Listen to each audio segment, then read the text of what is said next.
Учурда Кыргызстандын эл аралык рынокто элеген орду жана экономиканы бир кыйла тепкичке көтөрүлүп, өнүгүүсү үчүн кайсы тармактарга көңүл бурулушу керек?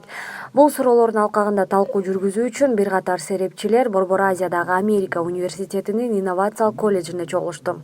Кыргызстан дүйнөгө ички продукцияны гана экспорт жана импорттоо менен чектелип келет. Ал эми башка мамлекеттерде сөзсүз түрдө кызмат жана тейлөө көрсөтүү алдыңкы орундарды ээлейт.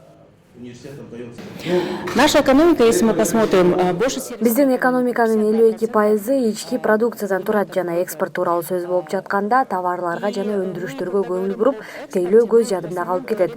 Бүгүнкү күндө тейлөөдөгү кошумча нарк товарды экспорттоодон бир кыйла өйдө. Ошондуктан бул тармакка көңүл бурулушу кажет. добавленная стоимость на экспорт услуг выше, чем на экспорт товаров. Бүгүнкү тегерек столдун жүрүшүндө креативдүү экономиканын Кыргызстандагы орду, келечеги, аталган тармакты өнүктүрүү үчүн кандай иштерди жүргүзүү керек деген маселелер дагы талкууланды. Креативдүү экономика дегенде бул деген эмне? Бул баягы эле туризм, кызмат көрсөтүү, балким сырттан келген кино тартканга шарт түзүү. Дүйнөдө бүгүнкү күндө мамлекеттердин арасында креативдүү экономиканы экспорттоо боюнча аябай чоң атаандаштык болуп атат. Мисалы ошол эле жүк ташуу боюнча учактар менен болобу, балким бизге Кыргызстанга келип туруп кино тартканга шарт түзүү, туризмдер мындан айтсак болот, балким каражат тармагы, финансылык тармакты өнүктүрүү, банкалык сферадан өнүктүрүү, бул да баардыгы кызмат экспорттоо боюнча дейт. Мисалы дүйнөдө транспорттук деп коелучу, транспорттук тармакта, транспорттук кызмат көрсөтүү тармакта дүйнөдө $1 триллион өсүш болду. Ошого биз өзүбүз да катыша алабызбы, катыша албайбызбы?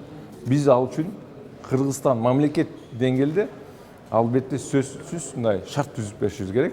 Мисалы ошол эле ачык асман дейбиз, сырттан келип аткан туристтерге ыңгайлуу шарттар түзүү, кызмат көрсөтүү, бул баардыгы ошо креативдүү экономика деп саналат.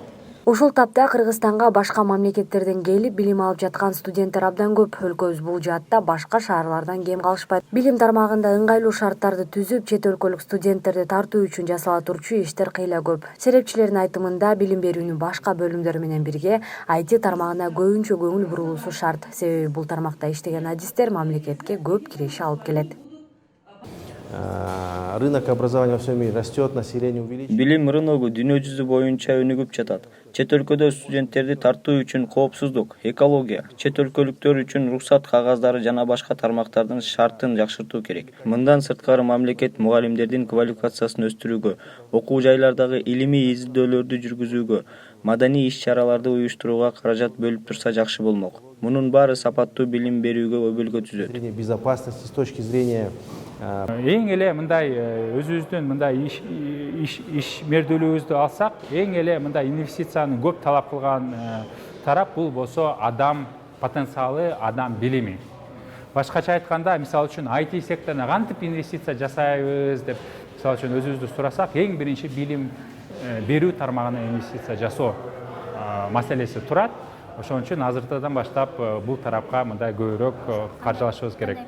Бул болсо эң биринчиден азыркы иштеп жаткан университеттерди колдоо, колледждерди колдоо, жана болсо жаңы мындай жеке IT курстарды ачылып жаткан ошолорго дагы көмөк көрсөтүп, көбүрөөк ачсын, көбүрөөк кишилерди окутсын, ушул жаатта иштешибиз керек. Тейлөө тармагынын өнүгүүсү Кыргызстанга сапаттуу адамдык капиталды түзүүгө өбөлгө болот. Кызмат көрсөтүүнүн алдыга жылышы дүйнөнүн күчтүү адистерин өлкөгө тартып, мыкты кыргыз адистердин башка мамлекетке эмес, өз өлкөсүндө ийгилик жаратууга мүмкүнчүлүк түзөт. Өкүнүчтүүсү учурда мамлекет бул тармактарга жакшы көңүл бурбай келет.